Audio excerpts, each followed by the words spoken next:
Hey YouTube, it's me, Shay the Natural, and I am back as promised. So, as you know, I did the Ancestry DNA results and I did the Ancestry DNA test. So, if you haven't seen that video already, I'm going to go ahead and I'm going to post it somewhere on the screen here, a link where you can go ahead and look at that video. So, I sent it in. I got the Ancestry DNA test as of March 31st.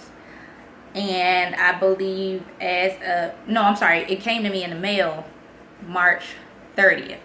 March 30th, which I believe was a Thursday. So I didn't know it came in the mailbox that day. So the next day, the 31st, I got it out of the mailbox and went ahead, gave my sample, mailed it back in. They didn't receive it until April 10th. So from April 10th until May 5th. May 5th is when I finally received my results. So I didn't receive them in the morning. I received them like in the middle of the night. I got a notification, I want to say around 11 or 12 midnight on May the 5th. And that's when my results came in. I was too tired and too scared to go ahead and look at them right then and there. But I'm going to be completely honest with you. This is not an initial reaction because I looked at them this morning, which is May 6th. I looked at them this morning because I was just really anxious and I was nervous and I wanted to do it before my husband went to work. So I wanted him to be there with me when I took a look at them.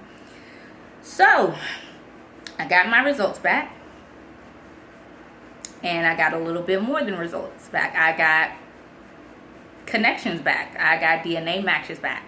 So before I get into my DNA matches, what I'm going to do is go ahead and go over my ethnicity, which I was very happy to look at too, which I mean, that was my initial reason to do it, or maybe that's what I told myself, that it was the initial reason for doing it, to see my ethnicity. But in all actuality, I really wanted to find my father. I really wanted to see if that would put me on the right path. So Alright, so if you see me looking down, it's because I have a laptop in my lap, and I'm just going to go ahead and go through and let you guys know my ethnicity results. And I'm going to try to go ahead and screen record on the app. I don't know if it's going to be like the same pace as which I'm talking to you, if that makes sense. Alright, so I'm going to DNA.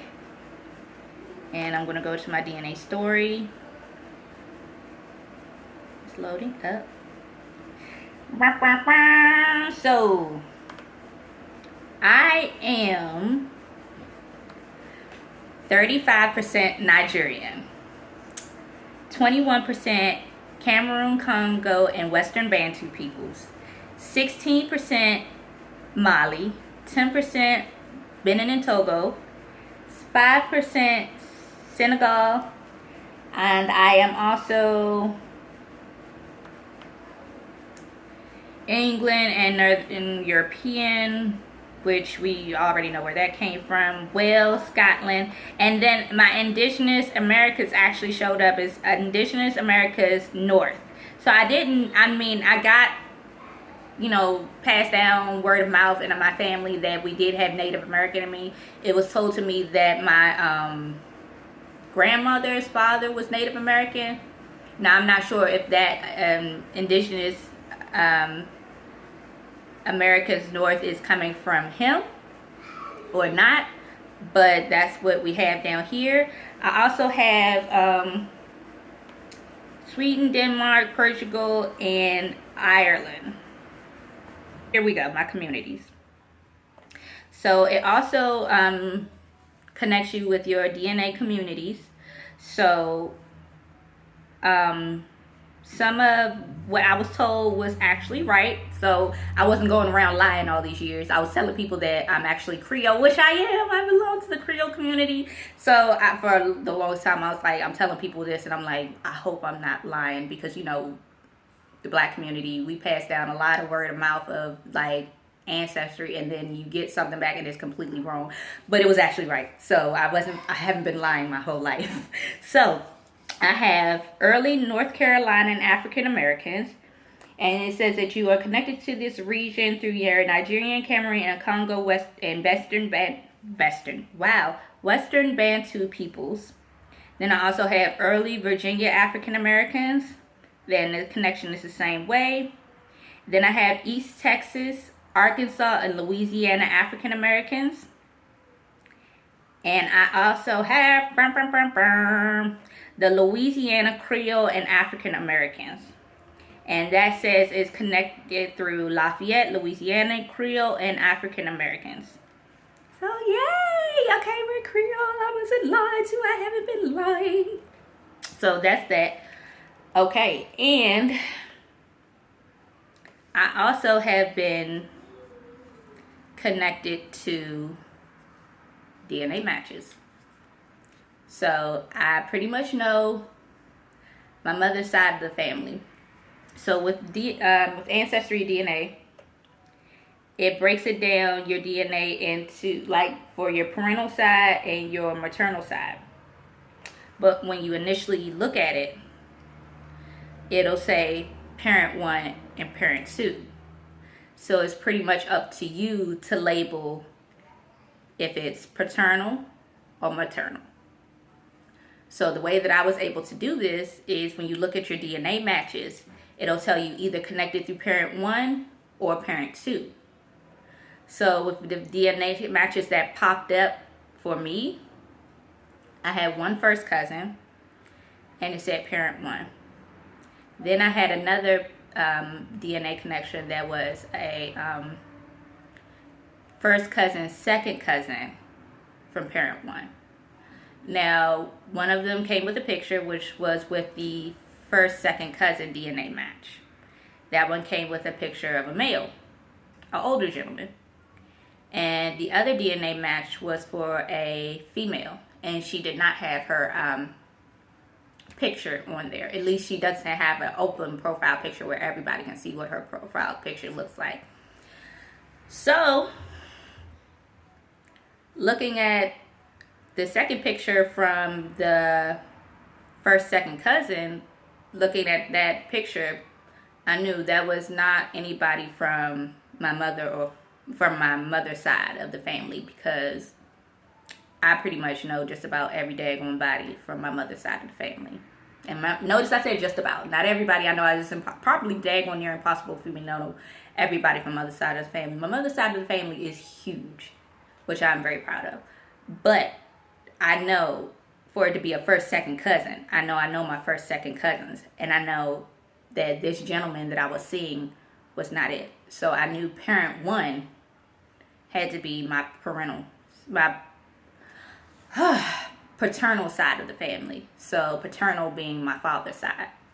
So I was able to go in and it lets you edit parent 1 and parent 2. So I was able to edit parent 1 as my paternal, and I was able to edit parent 2 as my maternal. So me being the Facebook investigator that I am, I went on a hunt to see if I could find out who this gentleman was. So the gentleman didn't quite put his full name on there, but he gave me enough to go off of where I would be able to filter it down as to how to actually find him. So this first, second cousin is a senior. So he had an initial, last name, and senior. So with that, I went ahead and I went on Facebook. I tried to just do it with the last name and then senior and the location of where I knew this person was located, because you can actually break that down on Facebook as well. You could go ahead and you can go into the categories, into the filters, and you can actually pick location. So I was able to put the location, which I'm not going to put all that information because this gentleman still hasn't contacted me back. I actually reached out to this person. They haven't contacted me back. So I went ahead and I looked it up by the last name and senior, put in the location, and it didn't quite populate anything, at least anything that matched that profile picture that was in Ancestry. So then what I did was I just went on a whim and said that first initial was probably the first name. So I tried a couple of guesses as to what, okay, so I took a couple of wild guesses of what this person's first name could be.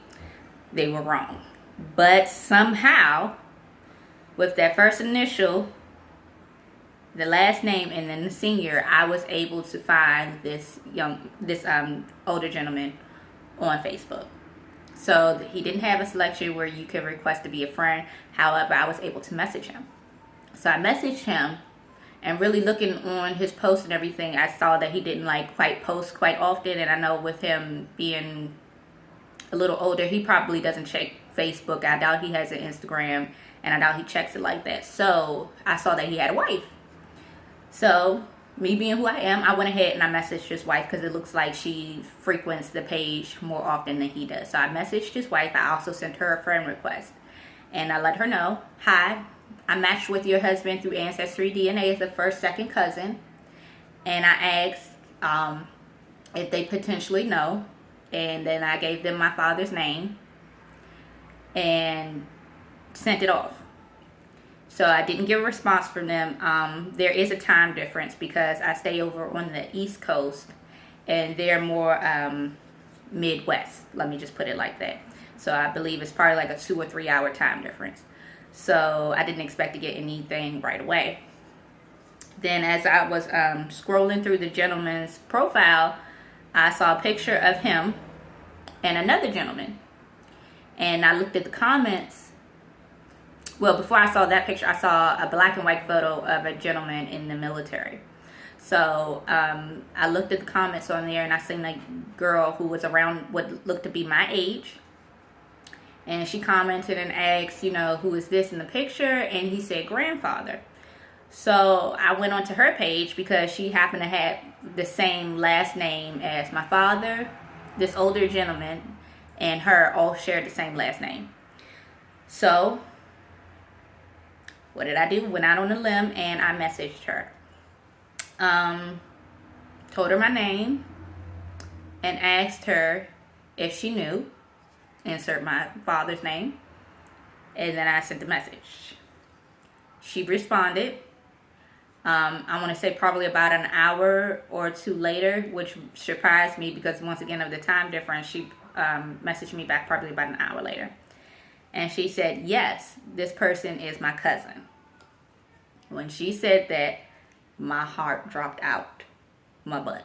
Like, I was like, okay, this is real now. Like, this isn't just some type of speculation. She knows him. Same last name. You match DNA through another one of his family members. There's like no other way around it. So I went ahead and I told her, I believe this person is my father.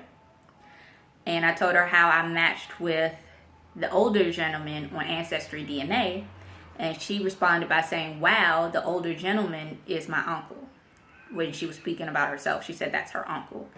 And I was like, well, with Ancestry DNA, they don't really say aunts and uncles, so I don't know if this could possibly be my uncle. It could be a first or second cousin, but I'm not quite sure. You know, just basically laying it all out. And she said, well, you know, she couldn't answer all of my questions, which is, I mean, I don't expect her to know all of this stuff. I mean, not everybody shares everything with their family. So I went ahead and I was like, you know, okay, thank you. She was just like, go ahead. And she told me to go through her Facebook and message him. So she told me to go on her profile page, look, and message him. And I asked her if it was under a senior or would it just be what my father's name is, and she said it would just be under what his name is and no senior attached to it. So I went on to her profile, I went through her friends list, and I typed in the name and his profile popped up, and then the profile picture wasn't of himself. It was actually of some of his older family members. I'm talking about grandma, great-grandma, great-great-grandma, all into a nice little profile pic, which I thought was nice. So I clicked on it, and he has about 2 or 3 pictures of himself on there, I think. And also somebody else that I asked that's very close to me, I had them look at the picture, and they said this looks like you. That man looks like you. You look like that man. And I was just like, oh, okay. So I'm still trying to collect myself. I don't know what to do at this point. So at this point, I took a screenshot of his picture and sent it to my mother. The whole conversation that I had with my mother, I'm not going to put into this video. I feel like I'm giving you guys enough information. Don't be greedy. But so had the conversation with my mother. After I had the conversation with my mother, I got up the goal to message my father. So I went ahead and I said, hi, my name is Shayna, and you know, did you serve in the military around such and such time? Okay, so I messaged him. Sorry, I had to stop again. But so I messaged him, asked him if he served in the military around a certain period of time, and now it's the waiting game. I just have to wait for a response. So I'm going to make this the end of the video. AncestryDNA, Ancestry.com has helped me out a lot. This is not a sponsored video. I bought this with my own money. I bought the Ancestry DNA kit with my own money. And I did not fully expect to get as much back as I did. And I'm very happy, very grateful. And so, like I said, this is going to be the end of the video. And I will hopefully be coming back with a part 3. So thank you for watching. Thank you for joining me. Thank you for clicking on this video. Please don't forget to rate, like, comment, subscribe. And if you've done Ancestry DNA, can you let me know your experience down at the bottom? Or if you haven't done Ancestry DNA, let me know if there's something stopping you or you just never had an interest in it. And I'll see you guys later. Bye.